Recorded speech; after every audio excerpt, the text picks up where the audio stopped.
We pray that you give them wisdom, discernment, and knowledge and understanding to make the right decisions. We pray that you take away any personal or any agendas, and that this is be about the people of St. Tammany Parish.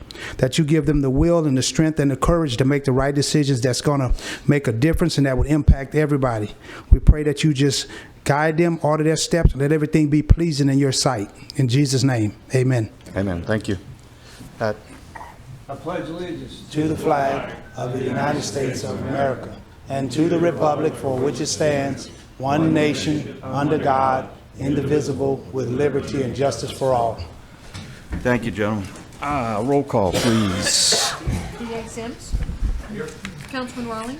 Here. Councilwoman Tanner. Ms. LeBlanc. Here. Mr. Sheen. Councilman Logan. Here. Chairman Davis. Here. Ms. Hayes. Here. Mr. Delacroix. Here. General Ernst. Here. Councilman Impastato. Here. We have a quorum. Great, thank you. Could I get approval of the minutes from the last meeting? So moved. We have a motion. Second. Any discussion? Any objections?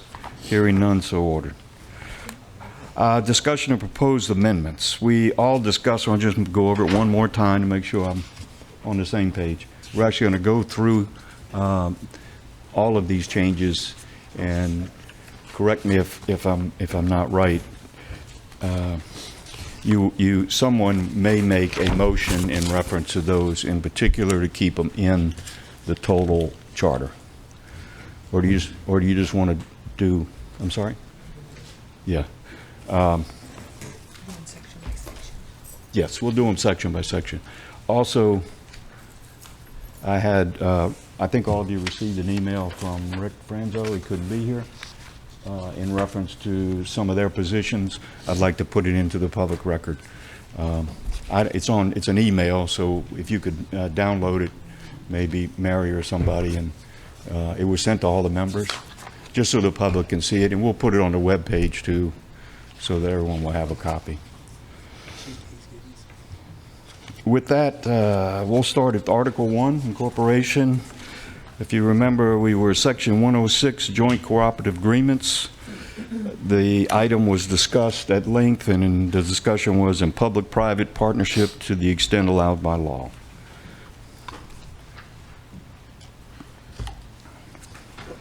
Anybody object? Do you want to move at the end? But I don't know that'd be appropriate, because there'll probably be some items that you don't agree with and you don't want in. Okay. Staff? Hi, Mary.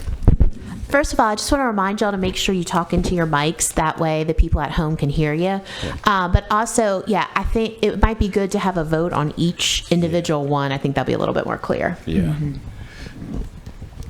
So, Section 1-06, Public and Private Partnership. Do I hear a motion to add? So moved. Second? Any objections? All in favor say aye. Aye. Any opposed? So moved. Reapportionment, Section 202. Oh, I'm sorry. I have this highlighted, so you all, this would be...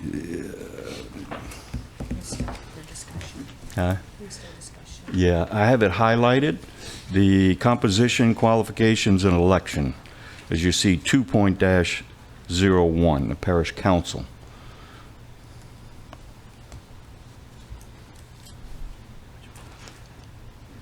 Any discussions? Any proposals?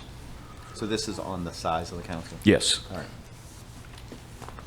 General Ernst? Yeah, I guess the question, Mr. Chairman, is do we want to discuss this now while we're going through it, or come back to it? Because this is going to be a lengthy discussion, my guess. Okay? I'm okay if you want to make a motion to come back to it. I make a motion that we move on to the end, Okay. and come back to this section. So Okay. it's a motion to table? Yes. Second. All in favor, say aye. Aye. Any opposed? So moved. Item 2-202, reapportionment. The council have the authority to procure professional services necessary and directly related to reapportionment without requiring approval of the administration. We have a motion. I can second. Got a second? Can I make Yeah. Okay. So there's a couple of these that were discussed at various council meetings, and they were included in this packet. But then after our last council meeting, you'll see that section 211A20 was added to allow the council by ordinance to enter into contracts for professional services to support the council office. So it's kind of a catch-all that incorporates the amendment to section 202 regarding professional services for reapportionment, as well as I think we added one for audit and one for investigations. So as we go along, please be mindful that the catch-all in 211A20 would actually capture those other professional services that were talked about during the meetings. I'd like to ask. Arthur? Emily, just so I understand it correctly, so would that, what you just said, that would that kind of make this unnecessary to be in section 2-02, subsection C? Right. I So- think that if you're going to allow the provision to enter into contracts for professional services to support the council office in 211A20, it precludes the necessity for having that language in 202C, 208E, and the added language in 209. So if we struck it, it really wouldn't, it's almost not necessary? Or is it problematic? I agree, I'd remove that motion. Joe? I got you on. I'll remove that motion and we'll just move on to the next one. Okay. The rest of the Colin? next- Colin? It seems like we should table all of the ones and go straight to the one that's the catch-all, because if you don't vote for the catch-all, then you would need to look at each individual one if the catch-all is not acceptable. Would that be fair? Yes. Okay, so is that a motion to table? Motion to table until we get to the catch-all. We have a second? Second. All in favor? Aye. Any opposed? We'll table till we get to section 211. All right, section 206. The public, just so you know, there are drafts there, and it should all be redlined, so you get a copy of it, and you can follow along, okay?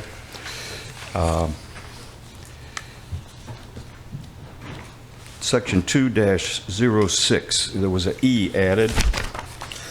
Council administrator, on behalf of the council, have the authority to request and receive in a timely manner reports and studies from department directors and the parish president on any matter within the purview of the council. Any discussion? I'll second. Got a motion and a second. Any other discussion? Hearing none, all in favor say aye. Aye. Any opposed? So moved. All right, we're going to section 2-08, investigations. You have A, B, C, D, and E. So for 208, all of the language in A, B, C, and D is currently in that section of the charter. I just broke them out into separate paragraphs and added E. And E is what we passed on until we get to 211. So I think that we can pass on this for now as well, Okay. because all the other language remains the same from what's currently in the charter. So my question is, if we pass 211, then these can come out? Right, then we wouldn't need to add that language in E, whether or not you also want to break it up into paragraphs or just leave it as a block paragraph that's currently in the charter. I mean, Okay. Does everybody understand that? Yeah. Okay. I'm happy to make that motion to table. Okay. Motion to table, have a second? Second. All in favor, say aye. Aye. Any opposed? So moved. Independent audit, you'll see in section 2-09, page 5, council shall have the authority to procure the services for an independent auditor without requiring approval of the administration. Same thing, right, Emily? Move the table. Motion to table, second. All in favor, say aye. Aye. Any opposed? So moved. All right, section 2-11, action requiring an ordinance. You'll see on page 7, number 19, approve all contracts for professional services, and item 20, enter into contracts for professional service to support the council office. You want to do 19 first? 19, approve all contracts for professional services. We have a motion? I Have a actually, second? well, we have a light on and I have my hand up. So Gina's first. Miss Gina? Yes, just to make sure it's really clear, I have no problem with 20 for the council to enter into contracts for professional services to support the council office. I have no problem with that. I do have a problem with 19 to approve all contracts for professional services because I believe that that interferes with the administrative function of government. It's not a legislative function.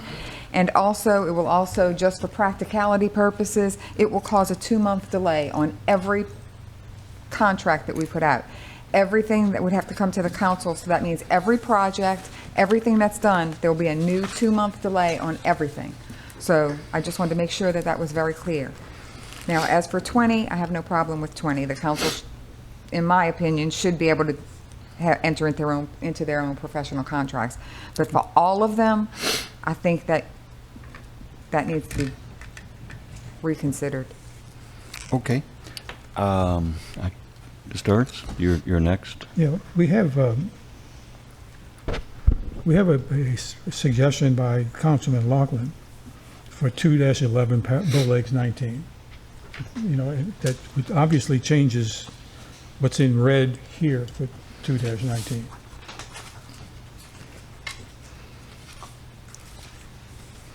Okay, well, I want to, if you're okay, I'll go ahead and let Arthur. Yes, I would like, I've proposed, and I have extra copies if anybody needs a copy of it. It's in the email, the top portion of this email that I sent to Christine. I would propose we add this additional language into 19, subsection 19. Any and all professional services contracts in excess of $5,000 for any fiscal year shall be recorded on the records of the clerk of court. Additionally, all parish boards, commissions, districts, and sub-districts shall likewise be subject to this requirement. I would add subsection B, any contract in subsection A that is modified, amended, or subject to change orders shall be likewise recorded. I would add subsection C, which would, without exception, all professional service contracts shall be disclosed and listed on a separate dedicated page on the parish website. That includes, but it's not limited to, the name of the recipient, the amount of the contract, the term of the contract, the funding source, and the purpose. And then that's where my additions stop. The other one is another suggestion I have. Okay. Do you want to make a motion to introduce that in lieu of number 19? Yes. Or are you adding it to number 19? I would like to add it to number 19. Add it to, so you want to amend yeah. what we have? Or is it pen? We have a motion to amend, and I'm going to get to everybody in 1 minute. I just want to get it up so then we can discuss it. We have a motion to amend with this language. We have a second. All right, with that, now we'll do the discussion. Mr. Sims, you're first. Would it fix the problem, Gina, if there was an amount that was at least a threshold amount where it's not all contracts for professional services, and we put, like, you know, some of the bigger ones on there? Just a question. I don't know the answer. Okay, so that's two, am I on? Yeah, you're on now. Okay. That's kind of two different questions because the original 19 that's in red in the packet says all contracts for professional services. The new 19 that we were just handed when we came in is different than that. It's Right. talking about recording, not that, I mean, I guess it would require council approval as well, but it's two separate problems. The problem with the council approving all contracts is that it's going to slow everything down. And all of our contracts, almost all of our contracts are over $5,000. But let me talk first about the one we were just handed that requires us to record. We already record all of our contracts. We also already record all of our amendments and all of our change orders. So A and B of this new one that I just got handed out here is kind of redundant. We're already doing it. We're required by state law to record any contracts that are over a certain amount of money. Almost all of our contracts fall above that amount already, so we just routinely record them all. So we have all of our contracts are being recorded already, all of our amendments are being recorded, and all of our change orders are being recorded. So that, it's kind of pointless to add that in, A and B. With regard to C, there being a list on a separate dedicated page on the parish website, that I could look into. I will tell you that we already post all of our, anything that goes out to bid is already posted. So that's basically everything. Everything we put out is already listed. But, I mean, there are some that could be under the threshold for a public bid that we could maybe put on a page, but that's something I would have to talk to IT about. Do I think that should require a charter change? I think that's more of a policy change, but, I mean, if you wanted to add that in. But approval of the council for every professional contract, like I said, is going to be an issue. A lot of people claim that government works too slow. Well, you're adding 2 months to every contract. So I just think people need to realize that going in. So I was focusing more on the red line version, approval for all contracts.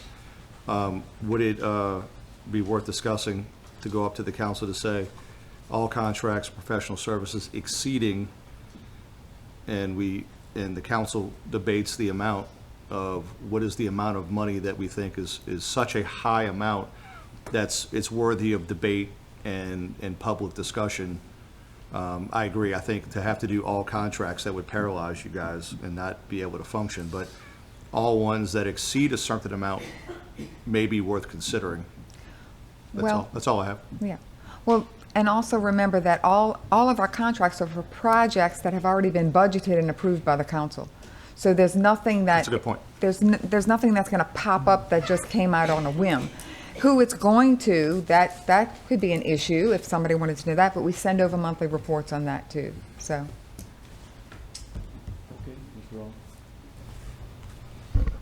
Thank you, Mr. Chair. This is for Ms. Hayes also.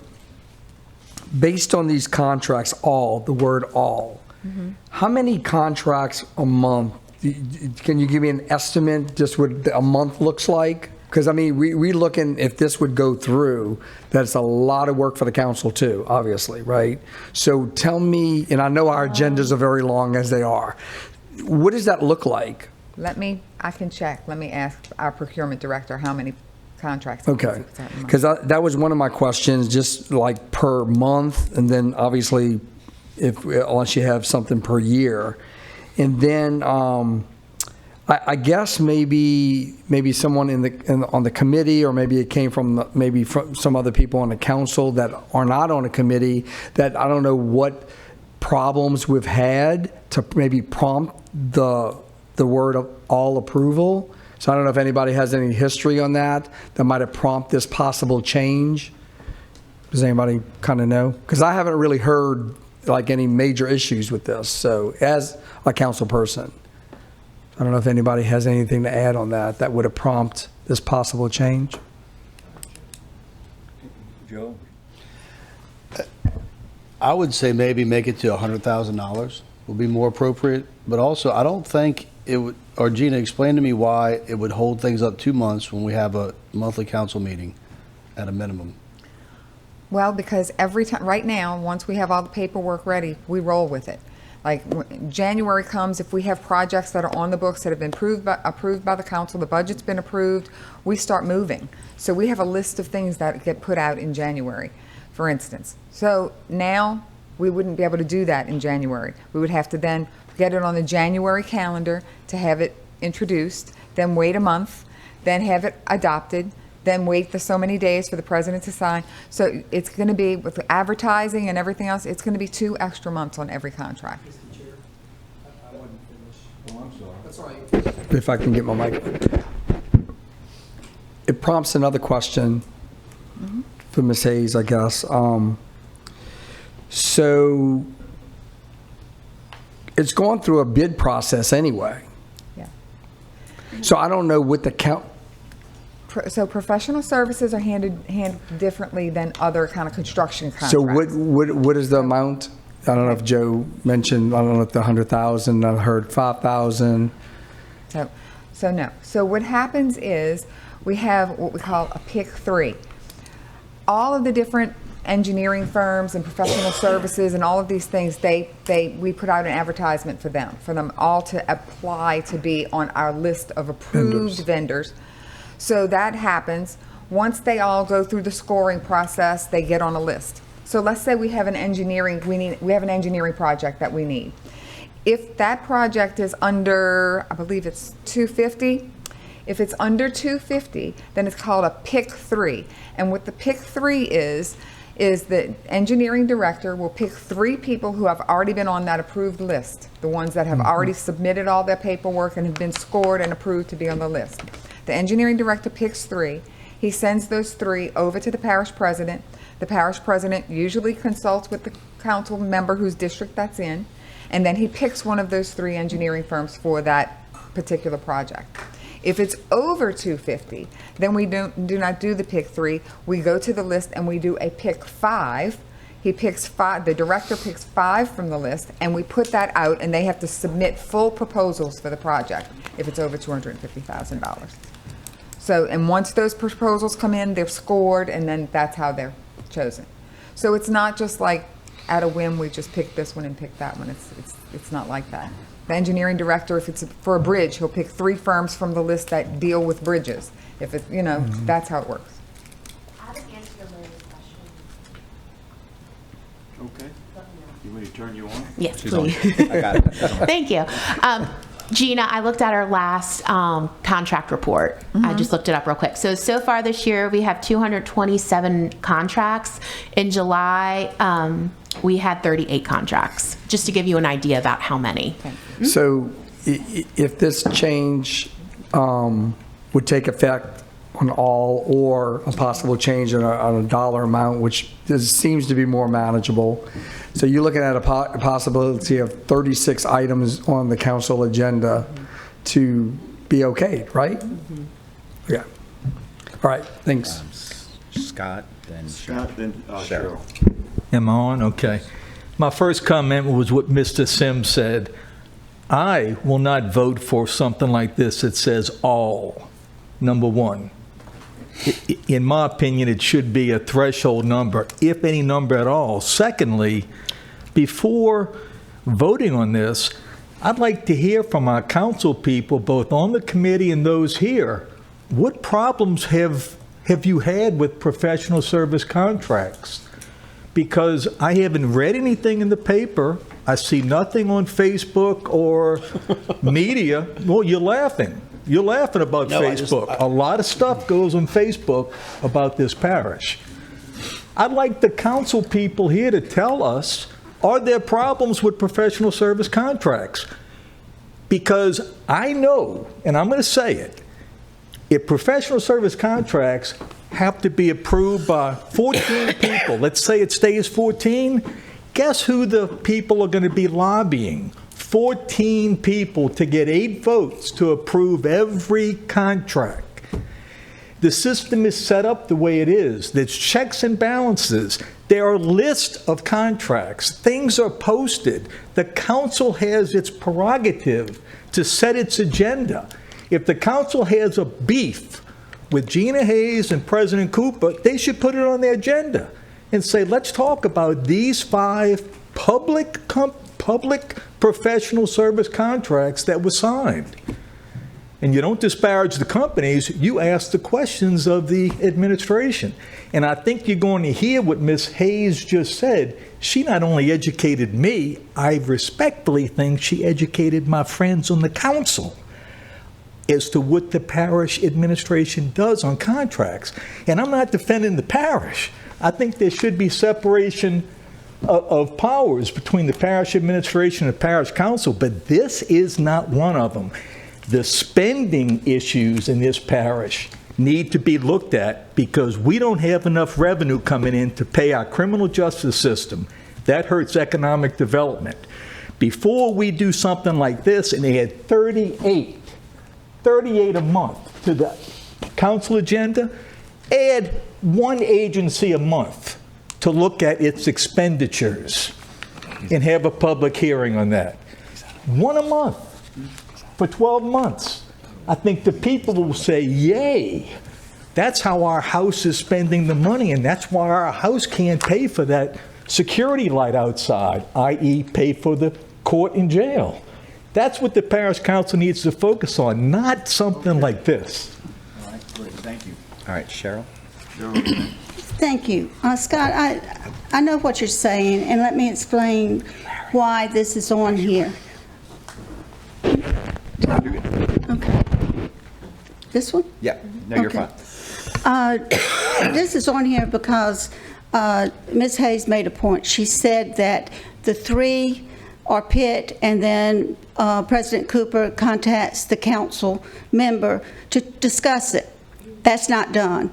We know when a contract is done, when we see it, after it's been signed, and months later. I mean, if I have a problem, I have to call and say, who is this guy, and why did y'all pick him? Okay? We have no input. And I'm not saying I want to pick the certain one. I want to make sure that the ones that's on the three are familiar with my district, and I know if they have some problem in my district. But no, we are not contacted. I'm sorry, Gina, but I have never been contacted on any, so I don't know where, maybe some of the other councilmen has, but I have never been contacted on the top three, on the pick three. Okay. I got, Roland, you back, your light's on again? And then I'm coming. Okay, another question. I think Mary mentioned the 3638 per month, or July, right? Okay. So out of that, when I think Joe mentioned about the $100,000 ones that might be captured to review by council, can you give me approximate what those look like? We talking about $500,000, $250,000, 100, just to say, were there three, was there two? Because I mean, that's definitely more manageable, but just curious. I'm sorry, I'm not sure what your question is. Are you looking for the dollar amount? Yeah. What Like, I dollar don't know, amount do you want me to look at real quick? The 100,000, like Joe mentioned, maybe that's what the threshold should be, or $250,000 or $500,000, just to see, was there three, was there five, was there 10, is it half? Just to give us an idea, because, I mean, I kind of feel like a mixture right here of the word all also. I'll But give you, I know- I'll let her go ahead and look that up. Yeah. And I'll go ahead and let But Joe- one thing I wanted to mention about Ms. Tanner's comment, I mean, I have never been contacted, ever. And I'm not trying to throw the administration under the bus or anything like that. Look, could be an oversight, but I have not been notified. Okay. So, I mean, that is the truth of the matter. All right. On my end, anyway. Impstata, Joe? So I think the other point is it's more transparent, and it's also very difficult. You're talking about you have 238 per year that are budgeted. So it's very difficult at one point in the year to go over and understand 238 different professional service contracts that are going to be projects, as opposed to this way, it's just an extra layer of visibility, and it gives us the opportunity to look more in detail at the contract, and also for the public to understand, this is the contract that we're letting, this is a project that's going on, and it's a description. That's where, to me, it made sense. And I think that if it slows things down, then maybe at some point, the council needs to figure out a way to accommodate it and just, that enables it to move along faster, whether that's another meeting or some other mechanism that would allow us to expedite things at a faster pace, but still include the transparency and the inclusiveness of the council. Thank you. Ms. Tanner, you have another? Would like to say this. You know, this can come out and something put in there that the councilman is contacted on the three for courtesy and to know who's going to be in their district. I mean, I don't know, maybe we shouldn't know. But, you know I've had incidents where I've had to call and say, what are these people doing? That's not what we wanted. And I'm just trying to find a way. I don't want to burden the council, but I want to find a way where there's more conversation between administration and the council members that this affects. That's all I'm trying to do. Okay, I've got Arthur, then Scott, and then Joe again. So I would like to support what Councilman Rowland and Councilwoman Tanner said. I've never been contacted about who's going on in my district. And my favorite example of this was my second election day. They're tearing up my cul-de-sac, and my neighbor's going, what's going on? And I was like, I hate to tell you, I have no idea what's going on and why they're doing this. So I can tell you that. Right now, the way the system is, is one person gets to choose who gets to do all the work and who gets every contract. That's up to the parish president. So I think the parish council should have some influence, whether it's just a courtesy or whether it's in the decision-making. Thank you. Scott? I think if it's a conversation issue, that's a policy thing between the council and the parish administration. I don't know of any large parish like ours where the council overlooks every professional service contract. Yeah, I guess I'd like to ask legal, if I may. I know I've got, Joe, you're next, but I just want to ask a question in reference to this professional service. Are we talking only about engineering? We're not talking about you want to hire an IT company to come in to help facilitate all of this and program it. No, the To way me, this is worded, that's separate. it's everything. It's everyone, it's someone cleaning the toilets, and it's somebody putting up, engineering a new building. It's everything as it's currently worded. So as if I may ask then one other question, you had 38 contracts in 1 month. Were all of those engineering firms decisions? And if you can't answer and you need to look, that's fine, I'll let... No, they were not. And I do have that number. Out of that 38, 14 were 100,000 or more. So that's about 37% of the total. That's just very quickly reading the report. And none of the 37 were professional drainage study? Those might. I didn't look that close, but I can look at that now. If you don't mind. Who had next? Joe was next. Pressure button again. And then, Well, General, you'll be next. I do think you want to eliminate all the small things, right? Yeah. That's why I like the $100,000 number. I think would make sense. Or maybe some form of compromise, I'm just throwing it out there, is if it's a district-specific contract, which I think the council really wants to be more aware of and included in, and they're going to be the bigger contracts, maybe instead of the council voting on it, it would be the council member from that district and the parish president. So that way they'd be aware, right? Included in the process, and it would Okay. not slow things down. Thank you. General Ernst? What attracted me to this was what Joe mentioned earlier. First, the transparency. It does provide transparency. And second is if it was a courtesy, the problem with courtesy, it's not a hard requirement. If there's going to be something here, it's got to be a hard requirement, all right? Not an option, all right?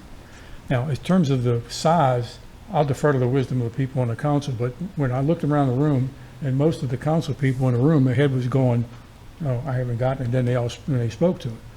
Well, that's pretty solid to me to say this has got to be changed, so that it is a hard requirement, that they must contact a councilman or two or more council, however that works out.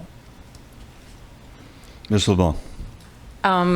Gina, this is just an FYI kind of thing, just clarification for me. When you're saying like the pick 3 or the pick 5, those vendors, I heard January date in there.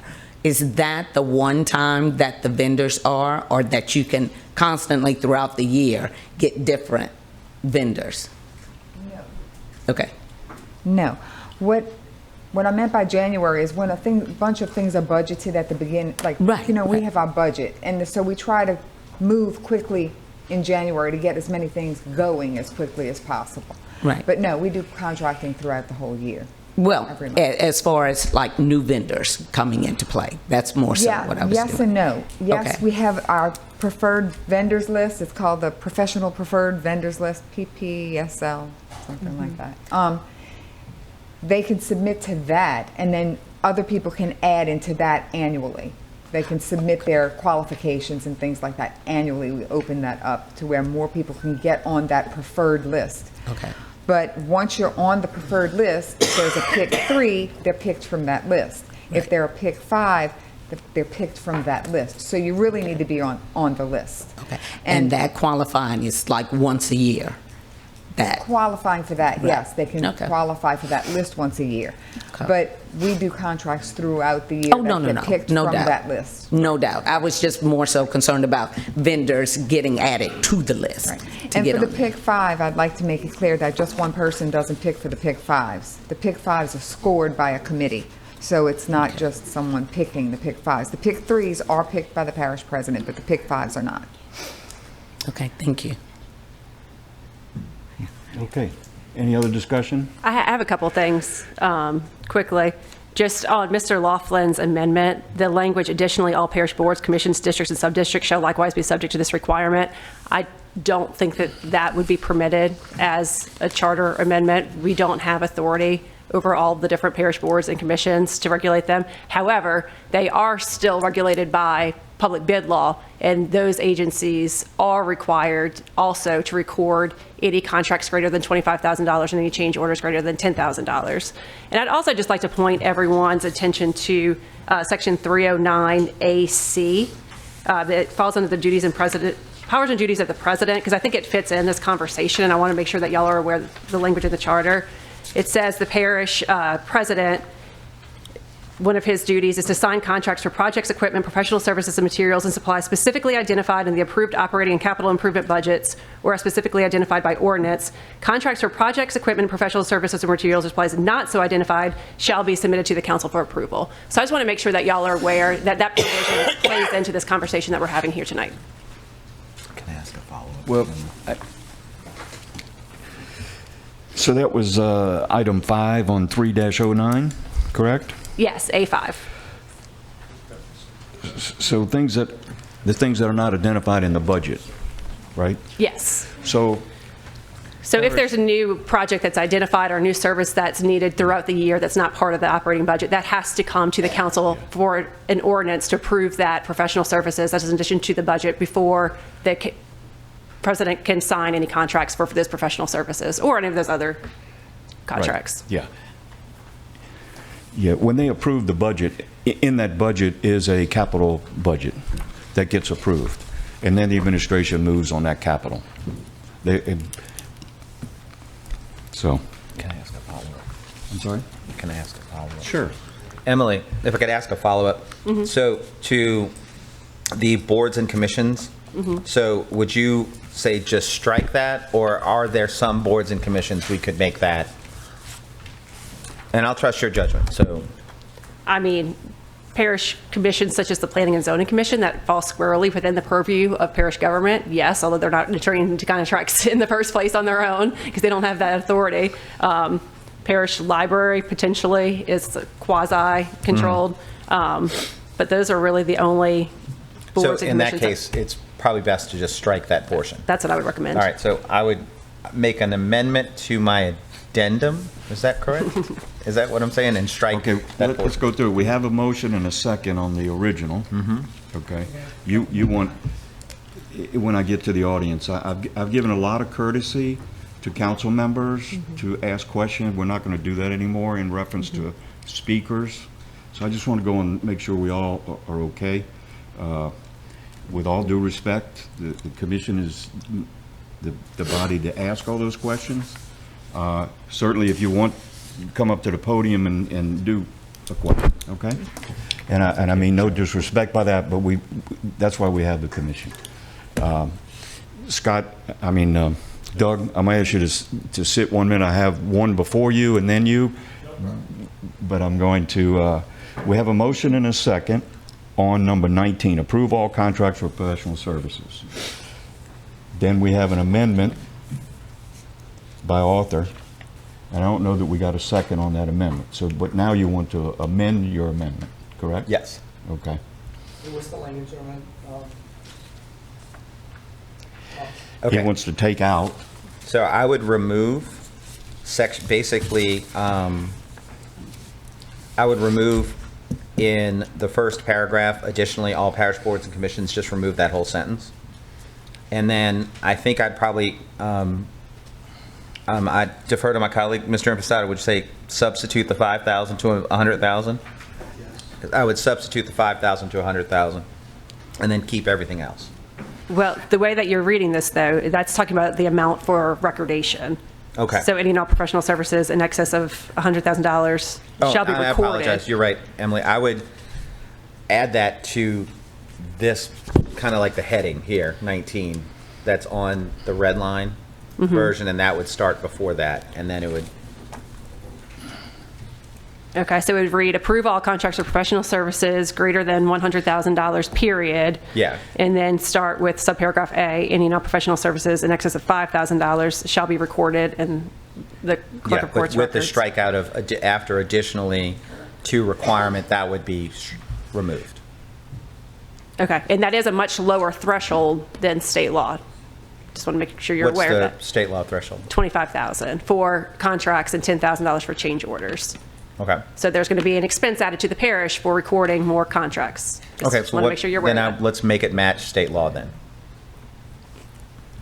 And Emily, I'll take your suggestion on the language. Okay.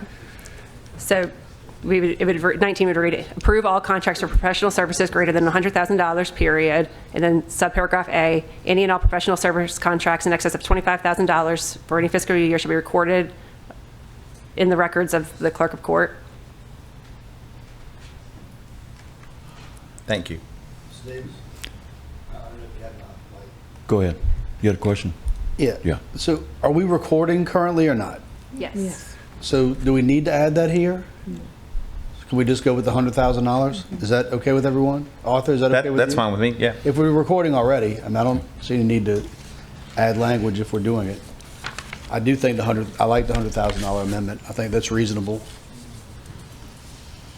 Okay. I'd like to let the audience speak now, but Emily, can you, I hate to put you on the spot, can you draft that real quick so there's no misunderstanding by members of what we're going to vote on here in a minute? Sure. Thank you. Let's see, I got Rob Barnett first on 211 on this subject. Contract disclosures. Robert Barnett, Covington. Thank you, Kevin. One of the words that's been bandied about so far this evening is policy.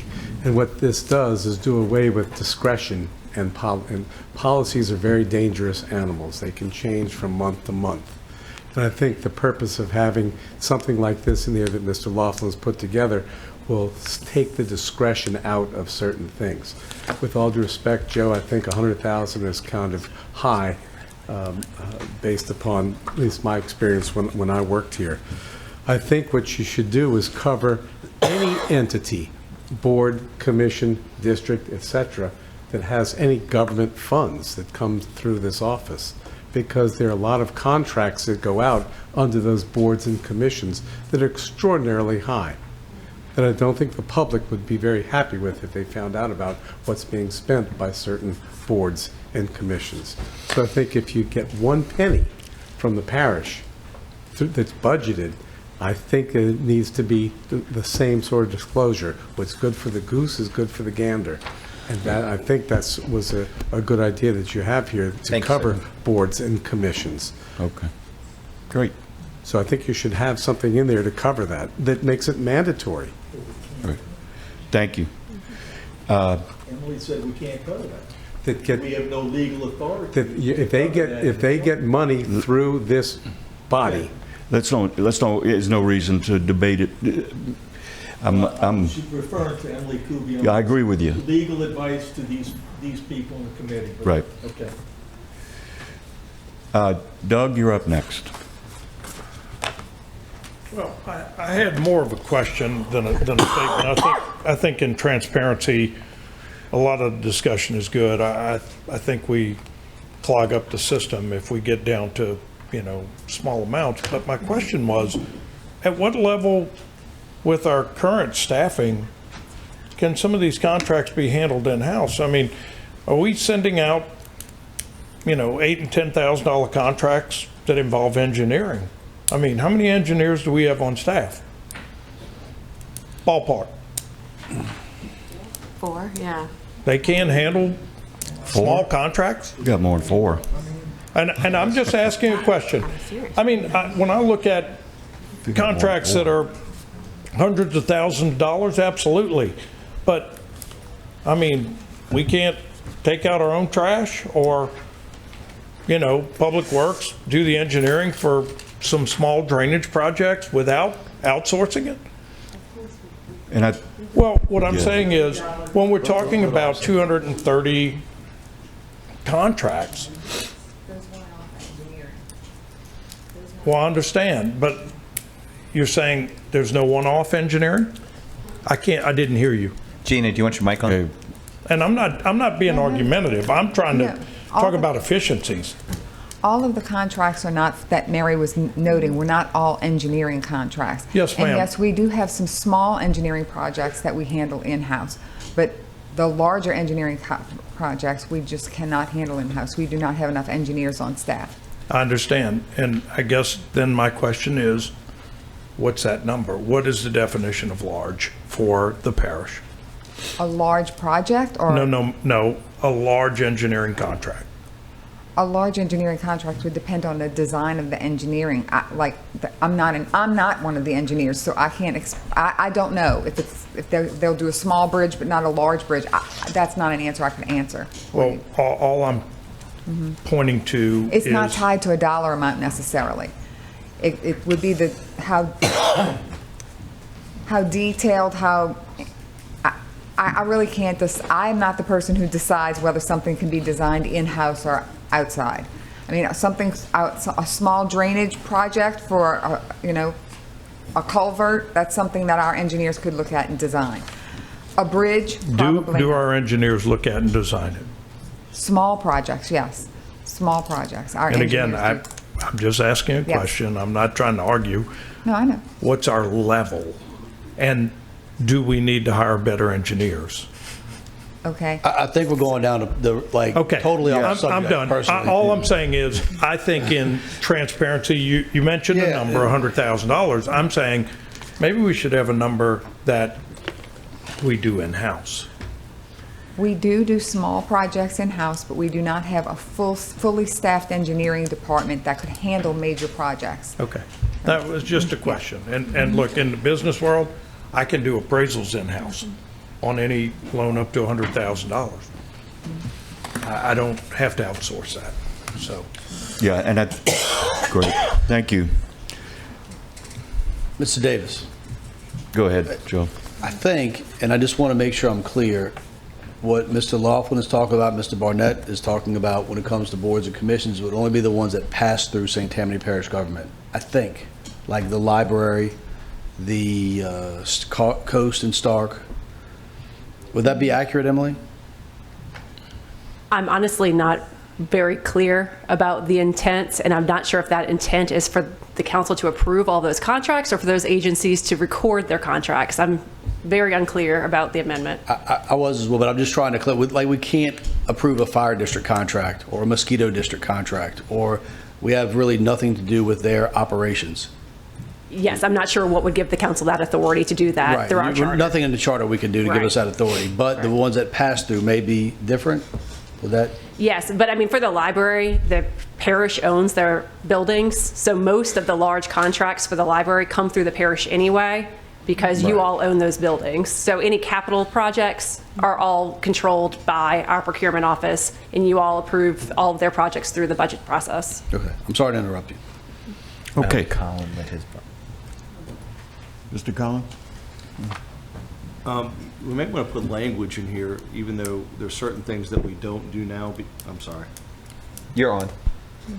There's certain things that we might not do right now because of our current tax structure. Whatever change, I'm just making a general observation. Whatever changes that we make, I hope we make in the charter to absorb any future changes in the tax structure. So while we may not, okay.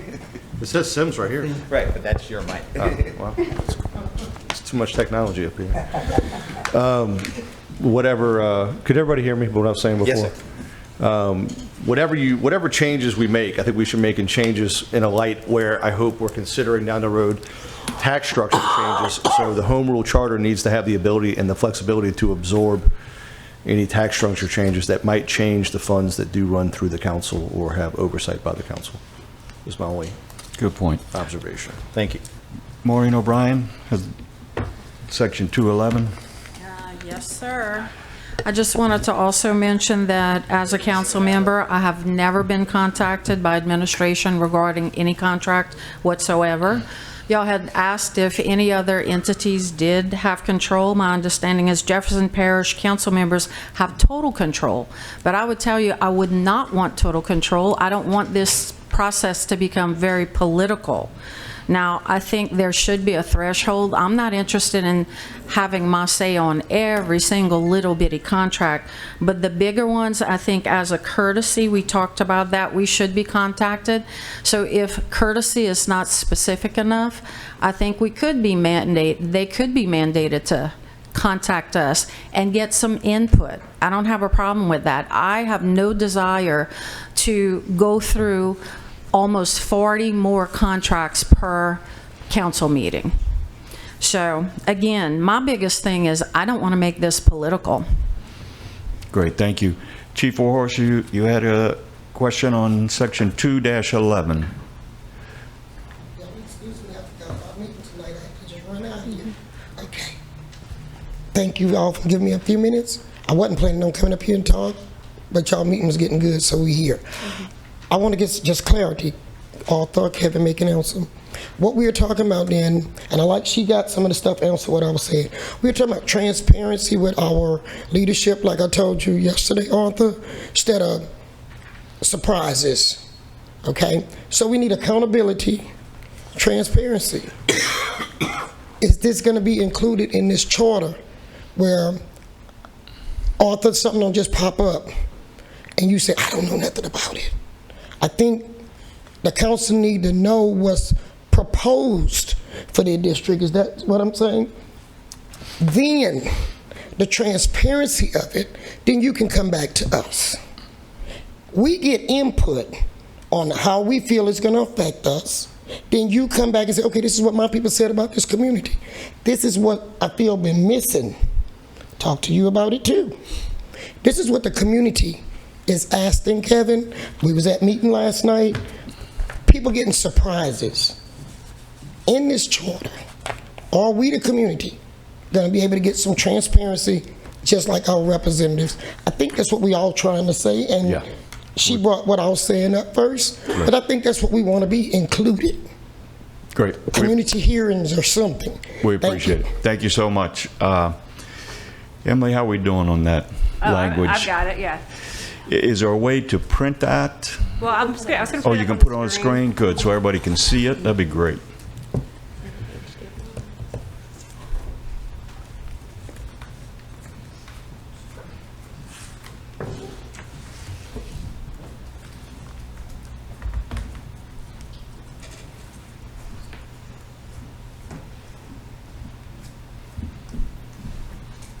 Oh, sorry, I forgot I'm Katrina. It's okay.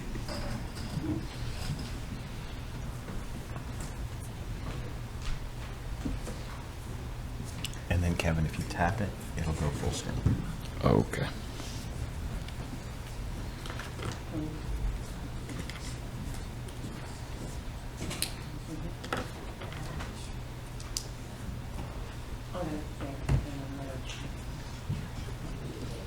Okay, is that item 19, approve all contract professional services greater than $100,000?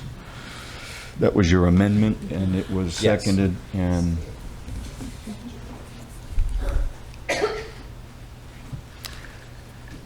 do you think we ought to take a roll vote, or can we do a voice vote? Voice? All right. As you see, item 19, we have a motion and a second. All in favor, say aye. Aye. Any opposed? We had one nay, I think. One nay? Okay, motion approved. They'll be added. All right, item 20, enter into contracts for professional services to support the council office. We have a motion and a second. Any discussion? I would just want to point out that the way that I would interpret this language would mean any professional services that are included in the council office's budget. Yes, it'd have to be. And I don't know if you all feel that this language is sufficient enough or if more greater clarity is needed. But as an attorney that is reading my own language now, that's how I'm interpreting it. But I don't know how an attorney 10 years from now might interpret it. Joe, you made the motion, did you? Could we? I think that's going to be clear, that's going to be budgeted. Yeah. Yeah. Cheryl and Cheryl. Joe, press your button so you can talk, Joe. And then Cheryl will be next. Cheryl.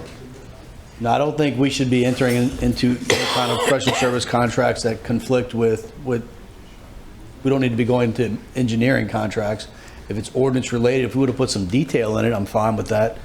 I think her point was you can do it if it was budgeted in the annual budget. I mean, should that language be added to this, Emily, you think?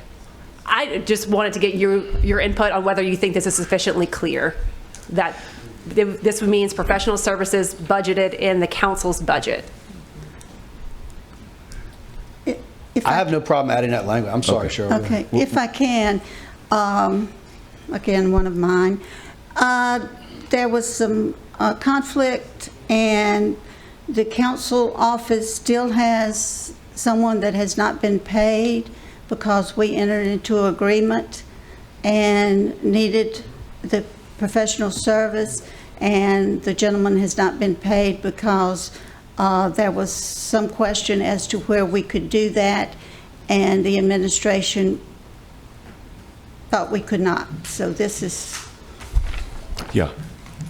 I think everybody agrees to you having that authority. The question is, do you want to add if it's a budget item in your budget, the council budget? Do you think it's necessary to put it in? That's fine with me. I mean, I just... Colin. I have a problem with the language in total. I think to support the council office is way too broad. I think you need to identify, you'd say, to contract for professional services in order to execute the defined functions of the council within the Home Rule Charter. Something more like that, to where it's actually your authority, not, I mean, what does support the council mean? I don't even know what that means. No offense to anybody who wrote it. I think that's widely open to interpretation.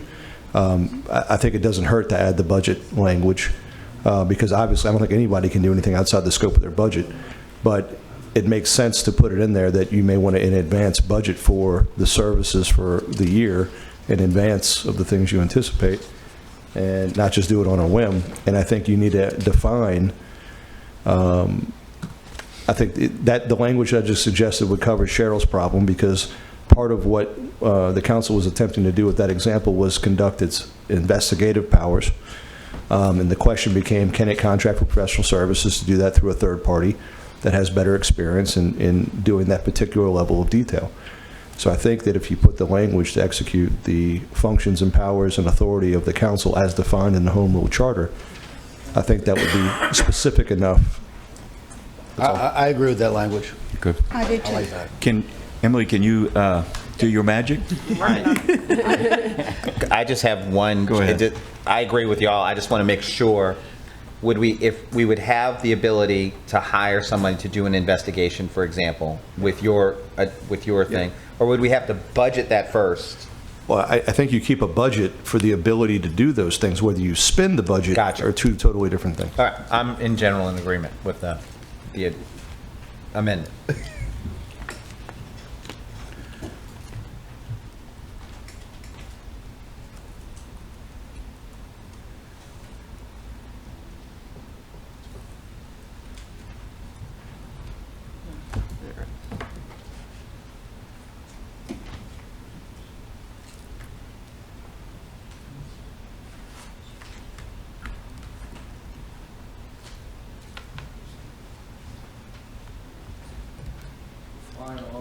Yeah. Huh? We're Yeah. I think you have to do... Or what? Flying. Because it's doing an extended. Okay.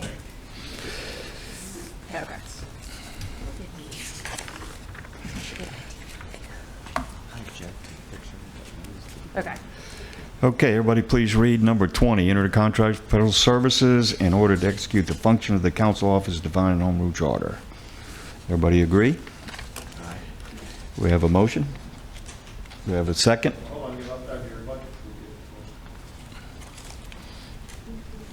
I think this takes care of it. I think it needed greater clarity than how I had it originally drafted. Okay. We have a motion and a second. Colin, you okay? Good? All in favor, say aye. Aye. Any opposed, so moved. Thank you. All right, now we're on to, thank you, Emily. We're really working you tonight, I'm sorry. And actually, I have this all in here already so that we could do these as we go. It was unanimous, the vote was unanimous. She's fantastic. We're on page 9, section 2-19, censure of council members. This was discussed at length in a meeting, and any discussion, any thoughts, any motions? I'll make a motion to adopt. We have a motion. Second. Any discussion? Hearing none. All in favor say aye. Aye. Any opposed?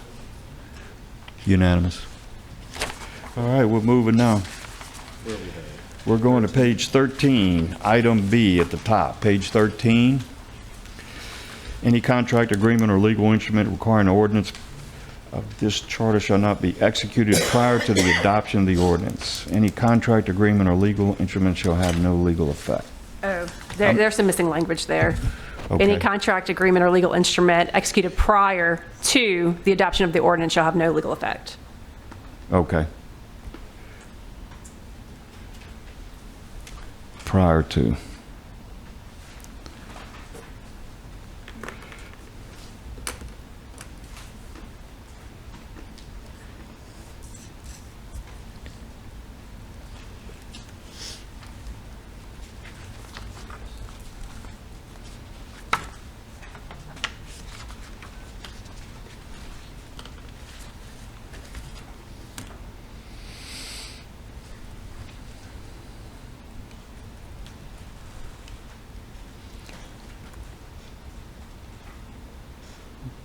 Okay, item B, with the new language, not be executed prior to the adoption of the ordinance. We've got a motion. Do I have a second? Any discussion? Hearing none. All in favor say aye. Aye. Any opposed? So moved. Unanimous. Item on the same page, 13, section 4-01, general provisions. As you see in that first A, an individual may only serve as an acting director of any department or agency for a period of 120 days within the president's term without council approval. We have a motion. We have a second. Any discussion? Hearing none. All in favor say aye. Aye. Any opposed? So moved. All right. Item C, the council may, it's still on page 13, item C under 4-01, the council may, by ordinance approved by 2/3 of its authorized membership, remove a director of any department or agency except the chief administrative officer.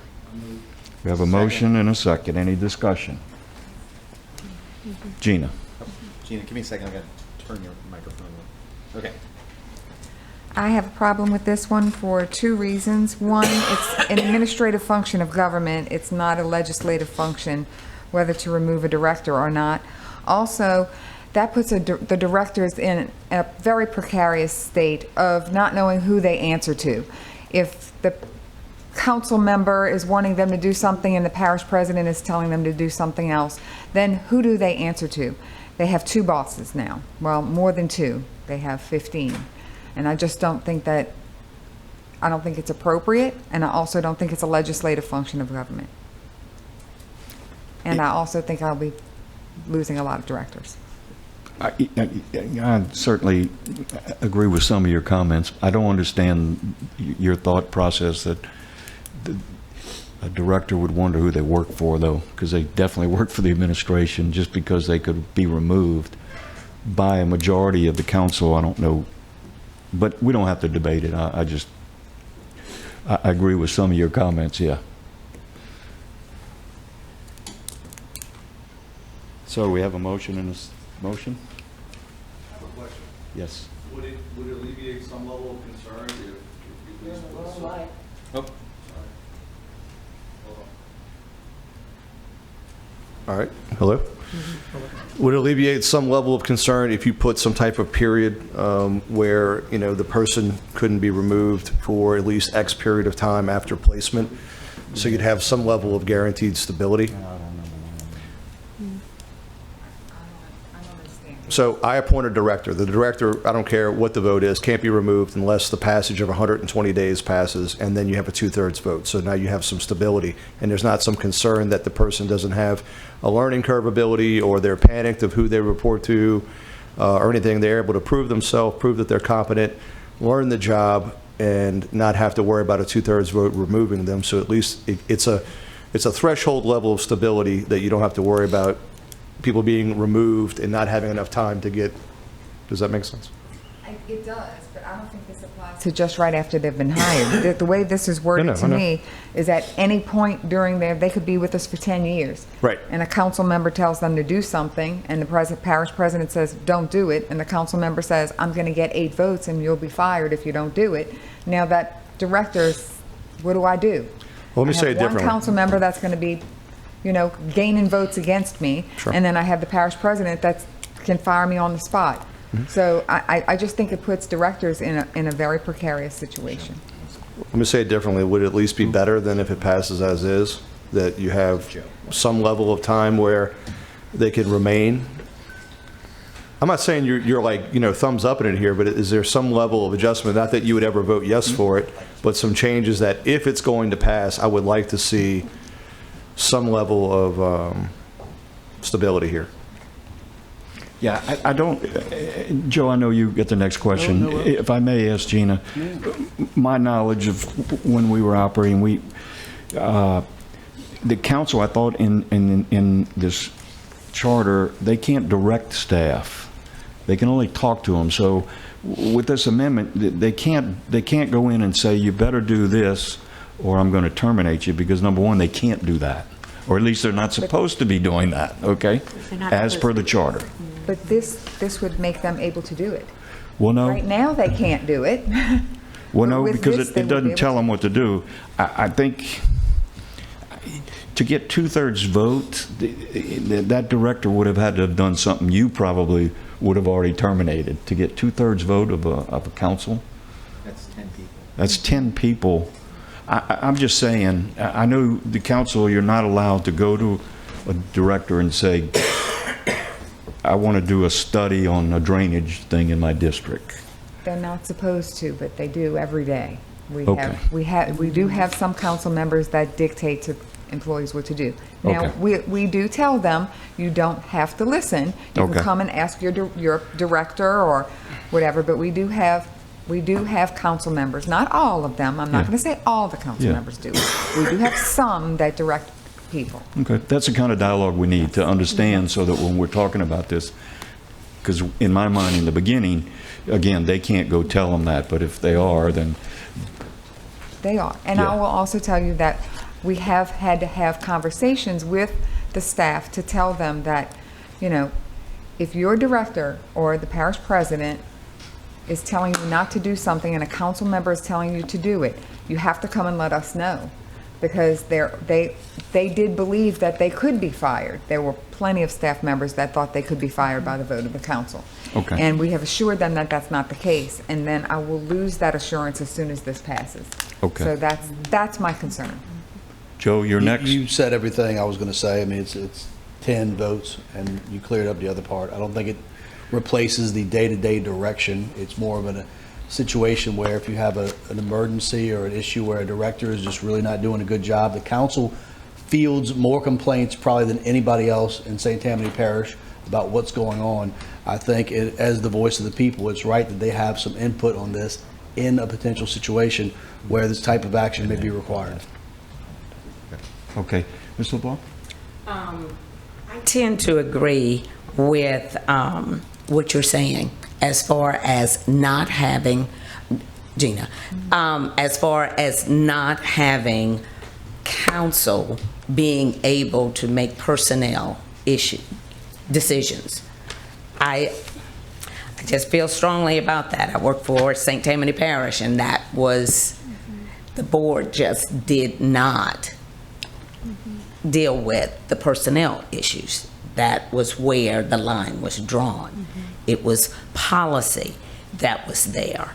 As a principal, we did not, we had board members coming to the schools and what have you to check on, but it was never where they came in to say, no, they're not doing a really good job. If there's an issue, I believe there should be a protocol in place for the personnel director to handle such situations.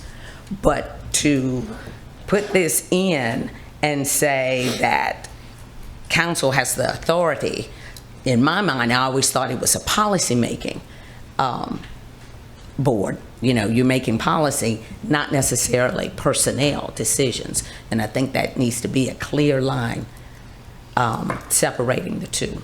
Thank you. General Ernst? Quite honestly, I like it.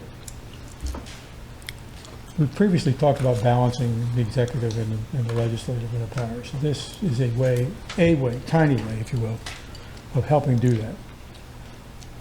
The idea that they serve two masters, I do not agree with. I grew up in a profession where you served a lot of masters. Right? And you were accountable to more than a couple. So it makes the directors more responsive to the council's needs and desires for information, help, whatever.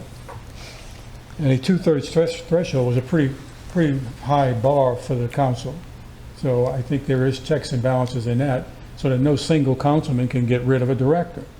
I mean, that council would have to convince 2/3 of his colleagues. So I think it's a good measure. I think it does make the directors very responsive to the council, and understand that the council does have authority because they do represent the people. Great, thank you. Arthur? So I agree with Joe and General Ernst. My biggest question is, if we can't remove them, why are we approving them? I mean, that just seems like a ceremonial role. Because we've had positions before in the previous council where we had directors that were not, who had served for quite a number of months before they were actually approved by the council. So why is the council approving something that it can't unapprove later? So I think it would be great, and I think setting the threshold to 10 members is a high bar. Thank you. Any other discussion? Okay, we have motion and a second. Yeah, we had a motion and a second. Are y'all doing those separately or together? Those two amendments? Oh, A and C, is that what you're saying? Yes. We already voted Oh, yeah, A. A was approved, okay. Yeah, we already did A. Okay. We're on C now. Okay. We have a motion and a second. All in favor, say aye. Aye. Any opposed? Nay. So that 2 nays?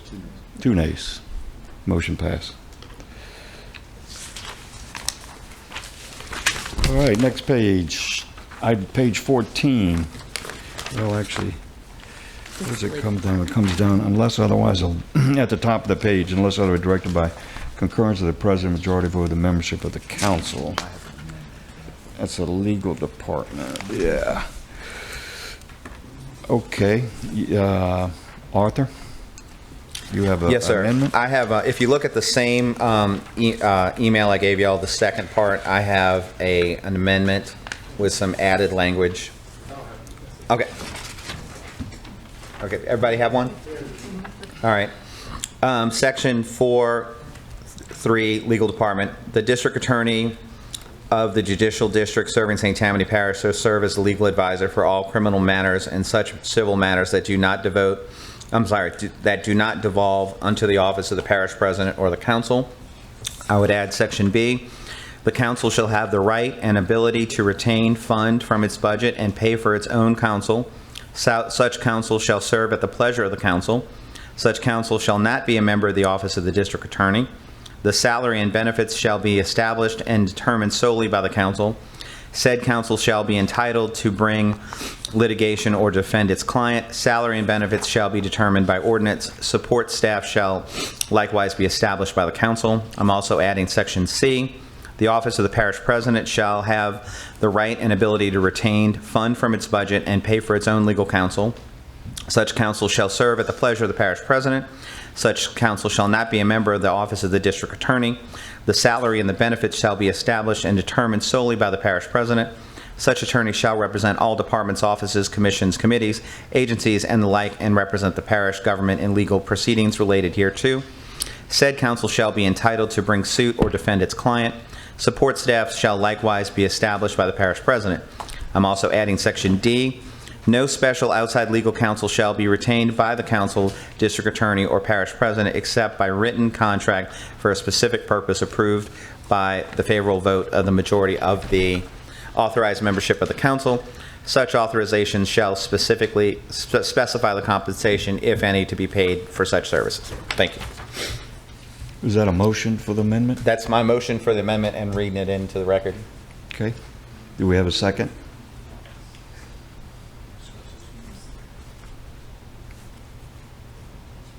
No second. So the amendment dies. So we're back to, otherwise,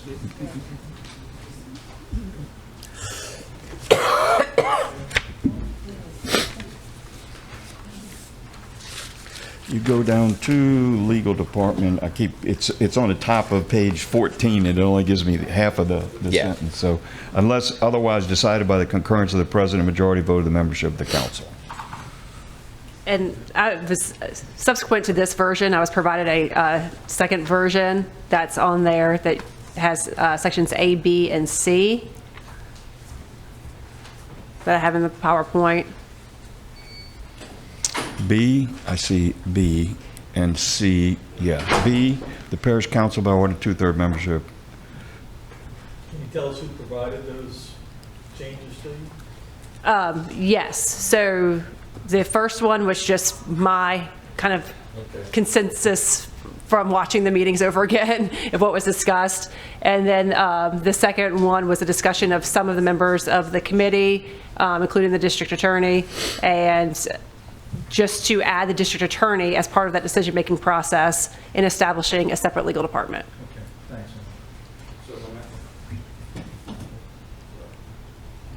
Question? Comment? Well, for me, I know you're going to open it for comment, but I would move to adopt the one that's in our hand with the changes. Okay. Which includes B, the underlined, the parish council. I want to read it because we have these different drafts that keep popping up, so I just want to make sure we're on the same page here.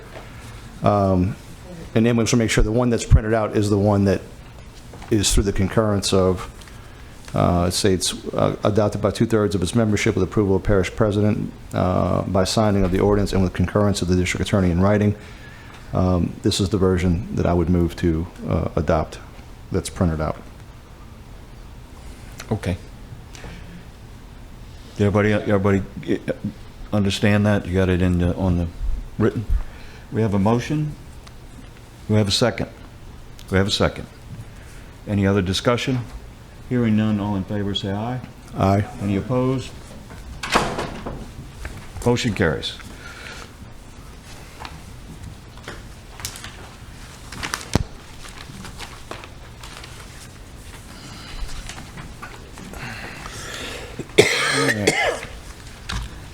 Now we're on. Will there be any public comment on that? I didn't hear anybody. If you'd like to comment, I'll give you a courtesy and let you speak. Yeah, I turned the card. Well, you had a card, but that. You might have multiple things on.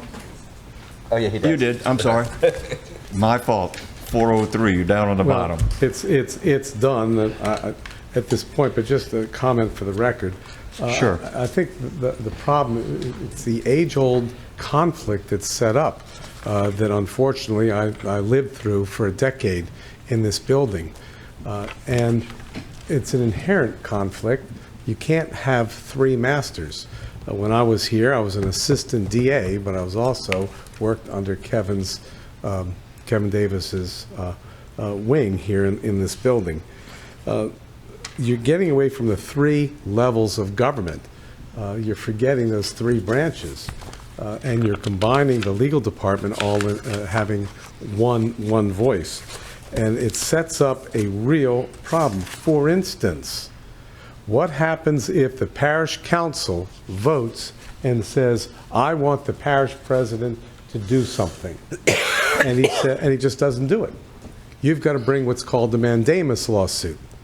been down that road before. I've represented parish councils and parish presidents outside of this parish, and you have to bring a mandamus. So who's going to do that?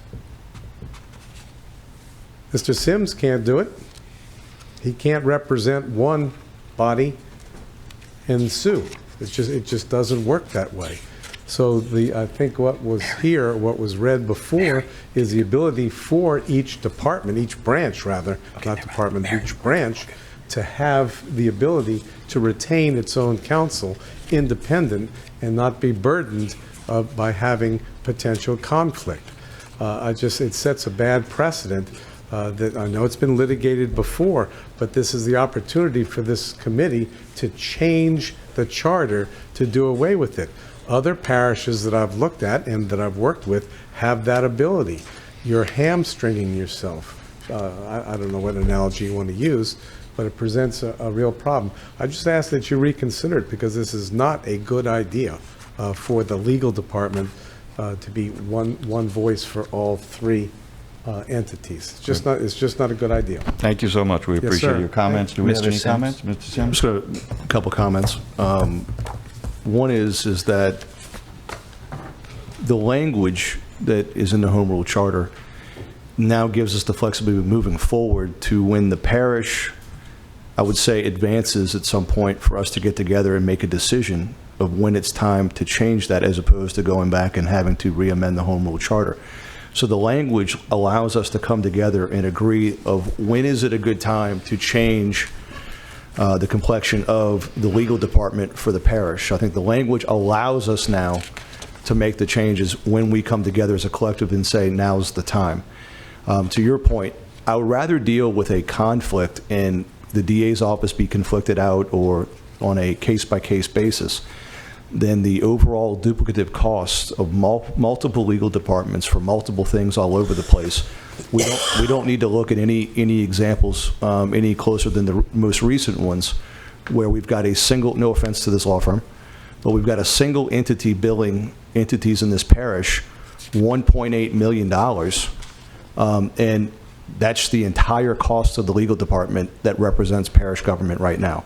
So to avoid runaway billing, runaway spending, hiring buddies, hiring attorneys, and blowing up a budget that we already don't have to do essential services. From a financial standpoint and consolidation standpoint, it makes sense for it to be the structure that it is now. As I think the parish continues to develop over time, I think honestly there is going to be a day, and it would be one that I would support in the future, that when this parish government consolidates certain services to a degree where things are under one roof and not disjointed through 50-something separate boards and commissions and all the other things, I think there's a day where the parish goes and has a separate legal department one day. We've not taken any steps to begin to consolidate government, I think, to do that in a very efficient and effective financial way. But the structure is in place for us to make those changes that I think we all see down the road as this parish grows, that may lead us to making that decision. So the framework's in place to allow us to do it. Today is not that day, but we have a mechanism to make that happen. As I may respond to Mrs. It's passed, Rob. I mean, out of courtesy, I would, but I don't. Oh, but just one comment. I think the bar of having 2/3 is awful high. I just think it's a very high bar, instead of just by majority, simple majority. Yeah. Be the easiest thing. Thank you so much. We do appreciate you coming and giving us your thoughts. Yes, sir. All right, Mr. that motion. Masado's got his Oh, line. I'm sorry, Joe. I am curious why did we do 2/3 on that as opposed to just a majority? I like the concept of the three. I do think that's kind of senseless. I will say this, something tells me if the parish president and the DA and a large, I think the 2/3 is going to be,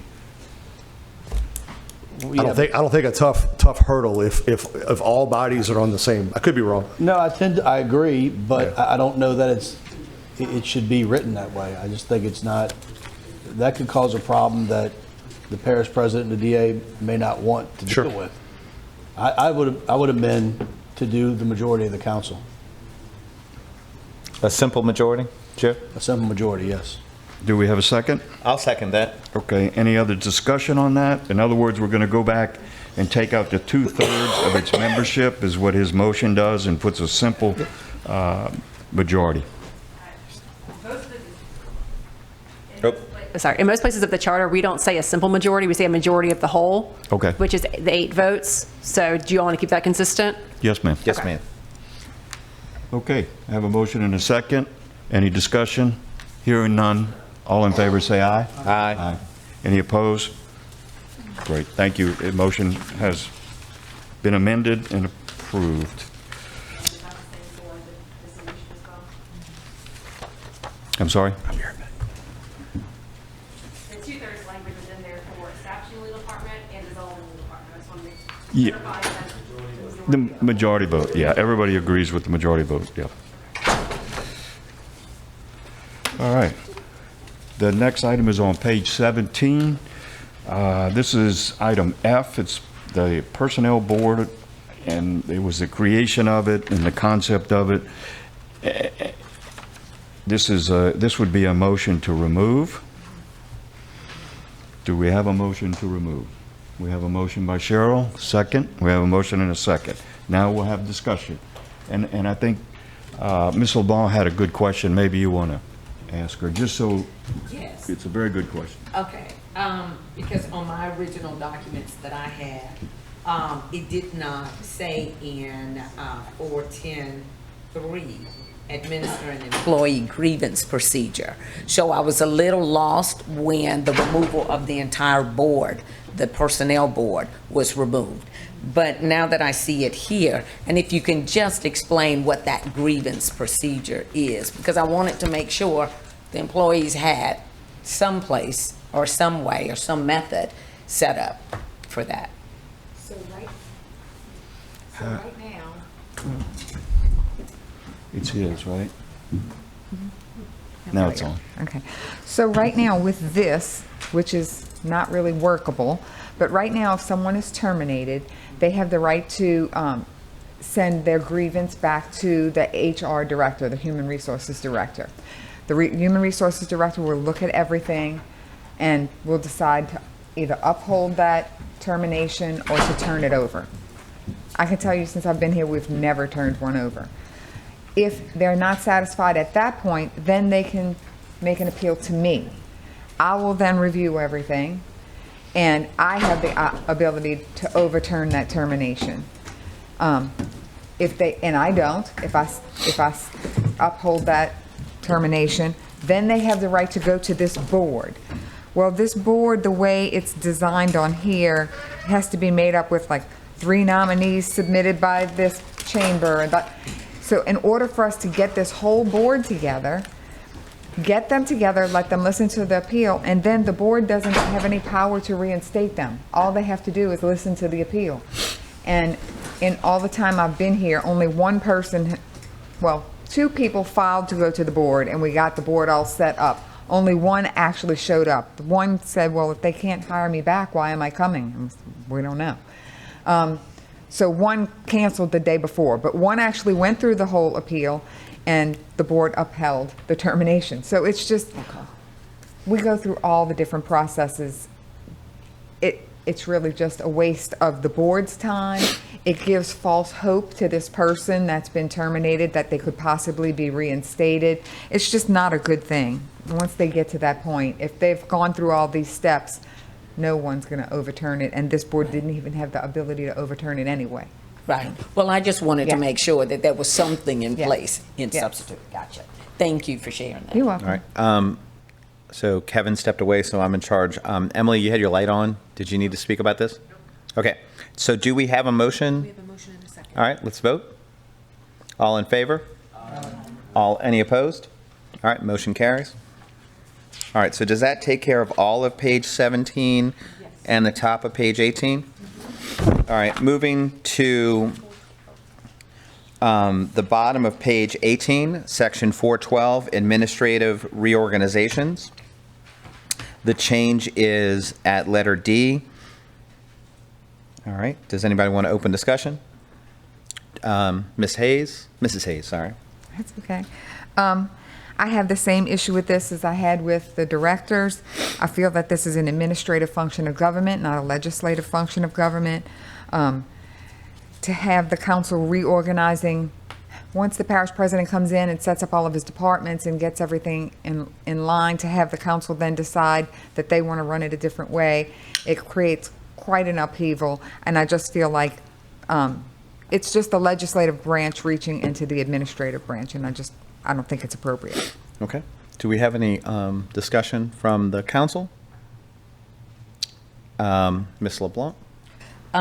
Here again, I'm just looking and trying to keep it separate, is that I just disagree with the overreach that's going into administrative functions. I've said it before, so. All right, thank you. Mr. Sims? I don't understand the need for this. This seems to be like more of an area where you could just not approve the budget for those departments that you guys don't want. I think if I remember right, we made this came from when we met in Slidell, isn't that right? Yeah. I can't remember why we didn't. Do you remember, Emily, do you remember who's the author of this? Okay. All right, so parliamentary-wise, do we have a motion to make this change? I would make a motion to not make this change. Second. All right, let's vote. All in favor of removing the red line, which is section... Not adding it. Yeah, so I don't even think we need to just... By not taking action, we don't take action. All right, so it's not recommended.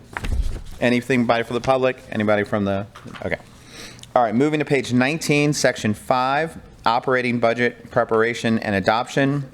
Oh, did I? I apologize, Cheryl. Which one did I forget? Why am I skipping? Yeah, that's where I am. Sorry, 502? Yeah. Page 19.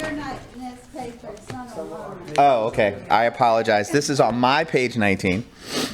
Section 502, operating budget and preparation.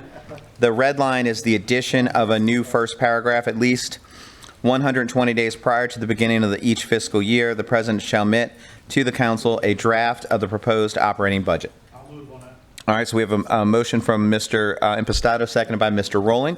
Do we have any discussion? Any from the public? Oh, staff, go ahead. I was going to clarify the difference between the first sentence and the second sentence is this is the submission of a draft proposed operating budget. This is not the proposed operating budget. The administration still has 90 days to submit the proposed budget. This is just the draft. That's the difference here. All right, thank you for the clarification. So I'm going to close. Let's take a vote. All in favor? Aye. Any opposed? All right, motion passes. Mr. Davis, take control. Item 5-05, page 20, item A. Each year, no later than one time submission draft operating budget 120 days prior to beginning of fiscal year, and the proposed operating budget 90 days prior is the new language or added language. And this is just the same thing now for the capital. Yeah. Right. Motion? Second. Any discussion? All in favor, say aye. Aye. Any opposed? So approved. Okay. Referendum, I think, is next. Yeah. Now, I don't... Item, page 22, item section 6-01. You'll see a yellow, at least 10% of the total registered voters of the parish, if the proposed ordinance pertains to an area which is less than parish-wide. I'd like to do some more work on that, if that's okay, and bring it back next meeting. I just have a couple more changes that I think we need to do, and I didn't have time to get to you, I'm sorry. Like, I think I just so the committee knows, I think one thing is, I really like the idea of initiatives. The committee understands, but you don't want them to do 10 of them in a year. So there needs to be a number, and so I think that's kind of where I'm at right now. Is that okay?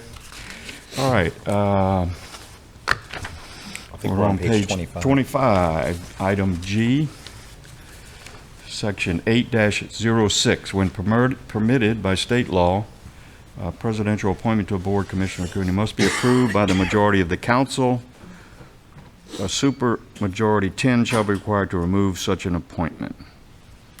This shall also apply to directors, which we've already taken out. And just to let the committee know, this was not something that was discussed at any of the committee meetings. This is something that came to me from a council member outside of this committee setting. Okay. Okay. I appreciate that. Okay, we have a motion. I'm gonna get, I get it second? Second. Second, okay. Ms. Gina? The last sentence says, "This shall also apply to directors of parish departments." Well, y'all have already approved that you have the council will have the ability now to fire directors. So I was going to argue that point again, but there's no sense in that. That's already passed. But I don't think this belongs in this section because this section is about administrative boards and commissions. So I don't think that sentence even pertains in this section. You already gave yourself the permission to fire directors previously. Any objections to amending and taking that line out? No. No objections, so we have an amendment by Arthur and Joe second. So And now, just one more clarification, I would just, for clarity and consistency, remove the parentheses around the word state, and instead of saying supermajority, I would say a 2/3 majority of the membership of the council to keep it consistent throughout the charter. Would you also need to change instead of the majority of the, you have the language? Majority of the whole parish council, Yeah. yes, to keep that language consistent. okay. Can I have a motion to include that in your amendment? I'm so moved. Do we have a second, Joe? Second. Okay. Does everybody understand what we're getting ready to vote on? We amended it twice. You want us to read it, or are you okay? We're okay. I'm okay. All in favor, say aye. Aye. Any opposed? So moved. Section 8-8.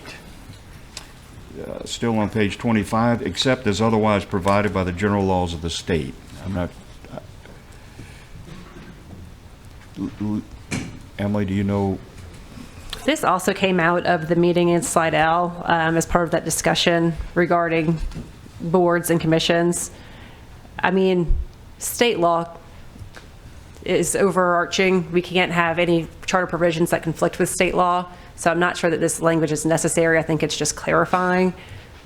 So whatever the committee wants to do with it. Any discussion on it? We'll just remove it. We won't vote on it. That way it'll just be removed, Emily. Okay. Is that okay? Yep. Yeah, so it just goes away because of no action. Yeah, because there's no action on it. All right. I think it's Inspector General. Item 28 of 29, Inspector General Office. A, of approved funding. That's the key. The Parish Council may establish an Office Inspector General which shall provide full-time program of investigation, audit, inspections, performance, review of parish government. Do you want to take them all together, or do you want to do each one? Emily? Just since our last meeting, I did add the may language instead of the shall language in that first sentence. If approved with a funding source by electors of the parish council may establish an Office of Inspector General. I just wanted to point out that change from our last meeting. Yeah, I think we already voted once that we know we wanted it, so as long as everybody's all right with the language. And Ms. General Ernst has got his language. General. Yeah, question for clarification for Emily. It talks about the Ethics Commission, okay, in small letters. Does this establish an ethics board of some sort? Because that's fundamental to the independence of the IG. I think that it can. I think that this is permissive. So, as written, where would that Ethics Commission be? Do you mean how would it be structured, or where under? Where in the existing St. Tammany Parish would that be? I have a question too. I'm not sure that I understand the question. Well, there's nothing like that now. And No. This doesn't establish it. This would allow the council, with approval of the electors, to All right. establish an ethics commission. I just want to make sure that to get the IG, you got to have the whole package. You got to have some type of ethics board that provides for the independence. and then that is the governing body for the IG. Yes. Yeah, that would be the They structure. could go back in and do that by ordinance, once they created it. They should be able, because I agree with him, we don't have the language in there, the review board, and the like, to make sure that it's separate and independent. If I may. Arthur? Yeah, I agree with this. I'm in support of the IG. I just think we might have a kind of chicken and the egg thing. We might need to create the ethics board first, and then if they want, they can call the IG. Isn't that how it works in the other parishes, General? I only know the two parishes. The one that came and spoke to us, one that did not. Orleans created in their home rule charter modification, I think it was in '95, I think that was correct. It created a placeholder for the establishment of an Office of Inspector General that would report to an ethics review board in one part of the home rule charter. It did both, okay? And Jefferson Parish did the same thing. So my only question, Emily, and this, maybe we need to table this until next meeting. Do we need to do that first, or can we do it? This is above my pay grade, so. I mean, just to be fully transparent, I did not create this. This is a copy and paste for Jefferson parishes, except for the may language instead of the shall language, and Right. the language Okay. added regarding a funding source. Then we should be good. Yes.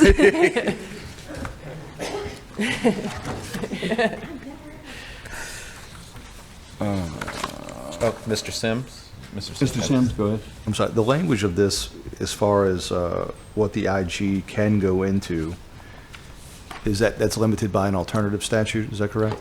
Well, that's limited by the Constitution, and then it's limited as well by the revised statutes related to IG offices, but primarily the Constitution, which I think that most people don't understand, that even if we created an Office of Inspector General, we cannot inspect the sheriff's office, the school board, or any of those other separate constitutional agencies without a change to the Constitution. Yep. Now, the other agencies that have funds that do not flow through the parish also cannot be inspected, is that correct?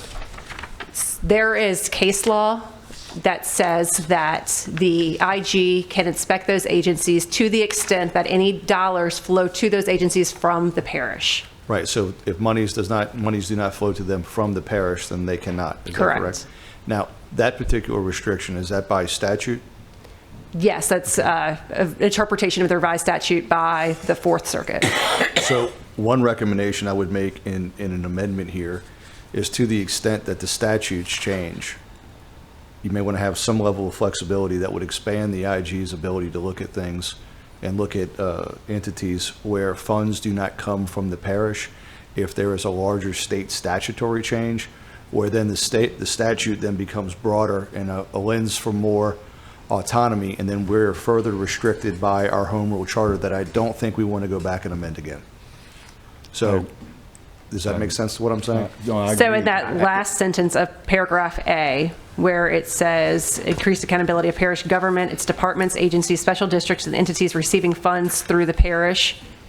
Is there a way we can just restrict it by mirroring as provided by the state statutes, and just through the authority of the state, and just mirror the limitation of what the state allows? Yeah, if I may, Stephanie Broad called me. She handled the bill earlier. Right. Her staff, their legal department, called her today and said that we're going to need a constitutional amendment, which she will carry. Yeah. And the whole state will have to vote on allowing us to do those other agencies. But So that'll be next year. But I agree with you. I think it ought to be in here. Yes. That gives them the flexibility. So we could mirror the limitations that the state, through the Constitution and any other revised statutes, whatever the limitations are, we would mirror that and expand by the same. Yes, I mean, I think in terms of actually changing the language that we have in front of us tonight, I think if you go back to paragraph A, where it starts, the accountability of parish government, and then remove the rest of that sentence and say, and any other agencies Allowed by state law. by state law, by the Constitution and other revised statutes addressing the same. And whatever, I mean, it wouldn't kill us to make this amendment and come back on this one thing. Yeah. you Yeah. know, just to take some time and make sure we get the language right. I mean, we're going to live with this one day. Yeah, Wouldn't- I'd like to have it included too. So it's basically in anticipation. Yes. Of In- what Stephanie. In anticipation of the state legislators expanding the authority of the IG, we want to make sure we have a landing pad in our home rule charter that mirrors that and walks alongside with that. Perfect. I agree with that. So do we need to table it, or? I'm okay with adding the language if legal's okay. I just want to make sure we write it correctly. I mean, look, we can always change it before anyone votes for it in the council. I mean, we have the idea of what we're trying to do. We can fix the language, though. I don't mind, you want to table it to next week? I mean, 2 weeks, I don't have a problem, but, Are we coming here anyway? Yes. yeah. Well, then, sure. If we were not going to come back, I would say let's I was hopeful, but I don't think we're going to make it. It's almost... We're almost there. We're almost there. So you want to do, we'll just wait till next week, 2 weeks, postpone. We have a motion to postpone and a second. All in favor, say aye. Aye. So that was it, and now we got to go back to,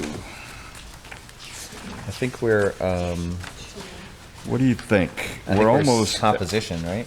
Is that the first one we're talking about? I just got to find it. Page 2 of 21. It's quarter till. This is probably going to be a hot item. Do y'all want to do it next and give the public and say, hey, look, we got an amendment. It looks like we're going to discuss this in 2 weeks. Okay, we have Emily's on. If everybody's okay with that, till the next one. Wait, Okay. Emily's got a question. Emily? This is for after this vote. Oh, okay. Okay. So the public will know next 2 weeks from now, I believe. And Mary, you have the date. Mr. Joe and Mr. Larry. And I'm going to have some members speak here in a minute. Mr. Pistano? I just wanted to bring up something. When I look at all these changes, how do you possibly do them individually on a proposition? Would it not be better just to do almost a replacement charter? Is that possible, or That was going to be one of my questions Okay. here, and a little bit to legal.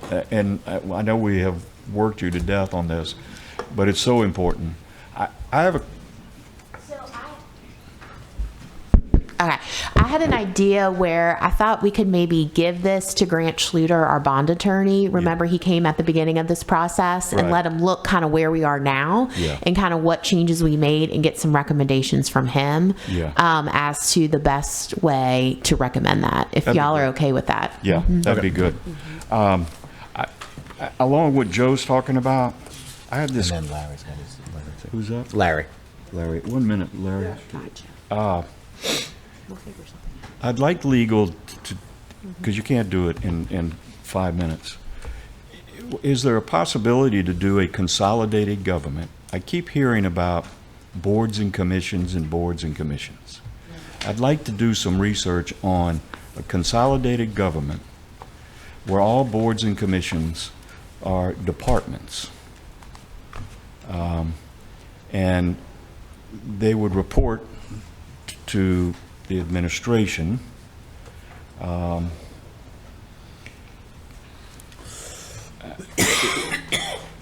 In other words, you could take this charter and then do a charter that says we want a consolidated government Right. that brings everything into government under one roof. Yes and no. You can do that. The only consolidated parish governments that exist now are consolidated to the extent that the municipal government is consolidated with the parish government. Correct. So East Baton Rouge and Lafayette Both. are consolidated governments. We can't have a consolidated government in that sense because we don't have a municipality to consolidate. Right. In terms of consolidating all of the special districts under the parish government umbrella, we can do that currently without a charter amendment to the extent that state law allows it, and it's going to be very complicated in terms of bonds and debt service that these different agencies have. So before you can consolidate any special districts, either together or under parish government, you have to deal with any bond issues and any debt that these agencies have. Those have to be paid off before you can consolidate them. So you can do that without a charter change. You can include a provision that is the intent of this government and the electors through a charter amendment, but only to the extent that you meet the provisions of state law that deal with those outstanding bond issues prior to consolidation. Okay, and I don't want to hold everybody up. I just think it's good, it's interesting dialogue from a perspective of, so we have, what's the right word? Consolidated other agencies into parish government previously, because I did too in my administration. We did get state law, the state legislation to allow that, because they actually own property and issues. So you would not be affecting the bonds or their millages at the time of the consolidation. They would still be in place. They would continue that. All I'm saying is it would all be a consolidated government. It's possible. Okay. It's not easy, but it's possible. Okay. And could I just add on that? Go ahead. Yeah, I would, Emily, if I could just add, sorry to add to your homework list, I apologize. If you could tell us what we could do and what we couldn't do. So, for example, we know, for example, the library could not be brought into parish government because the library board is established by the state. But more in terms of like rec districts, if we just wanted to, instead of having all these individual rec districts, we want to just have a recreational department. But I know they have bonded debt, so we'd have to keep the money separate. But could we just get rid of the rec boards and bring them all into parish government and create a rec department? Yes, you can. It's Yeah. not easy, but you can. Today you could do that. Yes, you don't need a Without- charter amendment to do that. Okay. We've talked about this off and on several times now, that all these plethora of boards and commissions are a holdover from the police bureau. And they cost the taxpayers a lot of money. And so if you want to give some tax relief to the people in St. Tammany Parish, to the extent that you can consolidate, would do that, all right, in theory, all right? And you got, obviously, rec, fire, you got a whole bunch of them, all right? And they all have their own attorneys, so this would be a great way to save money across the board in St. Tammany Parish. Yeah, I just wanted to see if it's possible. I would prefer that the electorate get to vote on that. You know, a consolidation of that. That's all. Larry? Yeah, just going back, not that discussion, but going back to the, I know we're going to bring back the 1001 Inspector General note for the next meeting, September 11th. Also, whoever's going to be doing the advertising on the next one, I think it's critical that it's stated what we're going to discuss to get people out here, especially the 2-01, which is the council, organization of that, to make sure it's advertised in that way to get, people here, because we know we're going to have a lot of comment on that. Thank you. We appreciate it. With that, we're right on schedule. I'll take a motion to adjourn. So moved. Second, all in favor? Aye.